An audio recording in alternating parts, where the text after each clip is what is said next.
بسم اللہ الرحمن الرحیم۔ السلام علیکم۔ سرپرستی قائم علیہ السلام کے چینل پر آپ کو خوش آمدید۔ جب امام مہدی علیہ السلام قیام فرمائیں گے تو ان کے پاس انبیاء کے تبرکات اور موارث موجود ہوں گے، اور خاص طور پر رسول خدا صلی اللہ علیہ وآلہ وسلم کے وہ تبرکات ہوں گے کہ جن کے مال دنیا سے کوئی قیمت نہیں لگائی جا سکتی۔ اب سوال یہ پیدا ہوتا ہے کہ یہاں انبیاء کی میراث سے کیا مراد ہے؟ اس کا جواب یہ ہے کہ یہاں میراث سے مراد وہ اموال اور اشیاء نہیں کہ جو میت اپنے ورثاء کے لیے چھوڑتا ہے، بلکہ یہاں میراث سے مراد وہ قیمتی اشیاء ہے کہ جو انبیاء کرام نے اپنے بعد اپنے اوصیاء کے لیے چھوڑی اور وہ ایک وصی سے دوسری وصی تک منتقل ہوئیں۔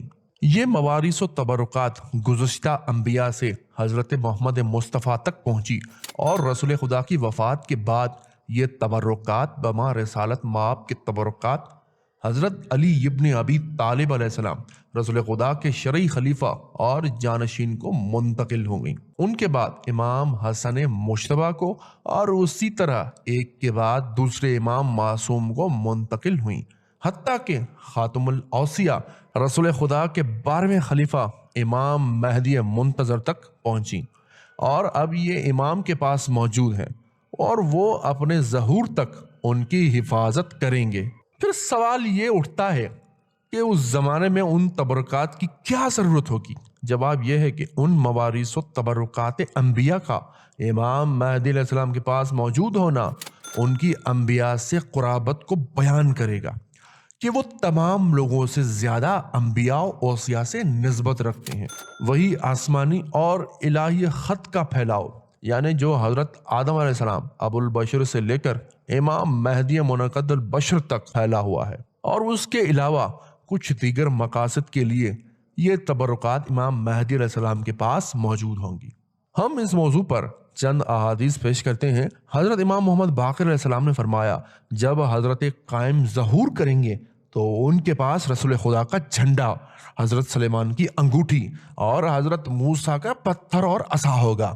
امام جعفر صادق علیہ السلام سے روایت کی گئی ہے کہ آپ نے رسول خدا صلی اللہ علیہ وآلہ وسلم کے جھنڈے کے بارے میں بیان کرتے ہوئے فرمایا، جنگ بدر والے دن حضرت جبرائیل علیہ السلام یہ جھنڈا لے کر نازل ہوئے تھے، رسول خدا نے بدر والے دن اسے لہرایا تھا، پھر حضرت علی علیہ السلام کے حوالے کر دیا تھا۔ اس کے بعد یہ جھنڈا حضرت علی علیہ السلام کے پاس رہا، حتیٰ کہ بصرہ والے دن حضرت علی علیہ السلام نے اسے لہرایا تو خدا نے انہیں فتح دی، پھر لپیٹ دیا، اور اب وہ جھنڈا ہمارے پاس ہے، اسے کوئی نہیں لہرائے گا حتیٰ کہ قیام فرمائیں گے اور اسے لہرائیں گے۔ حضرت سلیمان بن داؤد علیہ السلام کی انگوٹھی کے بارے میں مروی ہے کہ جب امام مہدی علیہ السلام وہ انگوٹھی پہنیں گے تو خدا پرندوں، ہوا اور فرشتوں کو ان کے قبضے میں دے دے گا۔ اور حضرت موسیٰ علیہ السلام کے پتھر اور عصا کے بارے میں سورہ بقرہ میں آیا ہے، جب حضرت موسیٰ علیہ السلام نے اپنی قوم کے لیے پانی مانگا تو ہم نے کہا کہ اپنا عصا پتھر پر مارو، یعنی جب انہوں نے مارا تو اس یعنی پتھر سے 12 چشمے ابل پڑے۔ امام جعفر صادق علیہ السلام نے فرمایا کہ حضرت موسیٰ علیہ السلام کا عصا جنت کے درختوں میں سے آس کی ٹہنی ہے۔ جب انہوں نے مدین کا رخ کیا تو حضرت جبرائیل علیہ السلام اسے لے کر ان کے پاس آئے تھے، یعنی اس حدیث میں آس سے مراد ایک خوشبودار درخت ہے۔ امام محمد باقر علیہ السلام نے فرمایا، جب حضرت قائم علیہ السلام خروج کریں گے اور اپنے ہمراہ حضرت موسیٰ بن عمران کا پتھر اٹھائے ہوئے ہوں گے اور اس کا وزن ایک اونٹ کے بار کے برابر ہوگا، تو وہ جس جگہ بھی پڑاؤ کریں گے وہاں چشمے پھوٹ پڑیں گے۔ امام جعفر صادق علیہ السلام نے یعقوب بن شعیب سے فرمایا، کیا میں تمہیں حضرت قائم علیہ السلام کی وہ قمیض نہ دکھاؤں جس کو پہن کر قیام کریں گے؟ اس نے کہا، جی کیوں نہیں۔ امام علیہ السلام نے ایک صندوق منگوایا، اسے کھولا، اس سے ایک گاڑھے دھاگوں میں بنی ہوئی ایک قمیض باہر نکالی تو اس کے دائیں بٹن پر خون لگا ہوا تھا۔ امام علیہ السلام نے فرمایا، یہ رسول خدا کی قمیض ہے۔ جس دن رسول خدا کے دندان مبارک شہید ہوئے تھے، آپ علیہ السلام نے یہ قمیض پہنے ہوئے تھے، اور قائم علیہ السلام بھی یہ قمیض پہن کر قیام کریں گے۔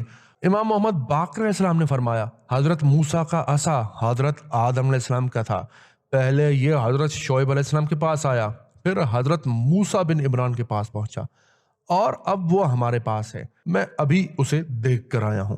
یہ جس طرح درخت سے جدا کیے جانے کے وقت سبز و تر و تازہ تھا، اب بھی اسی حالت پر موجود ہے۔ اگر اسے بولنے کا حکم دیا جائے تو یہ بولتا ہے۔ یہ ہمارے قائم علیہ السلام کے لیے بنایا گیا ہے۔ وہ اس سے وہ کام لیں گے جو حضرت موسیٰ بن عمران نے لیے تھے۔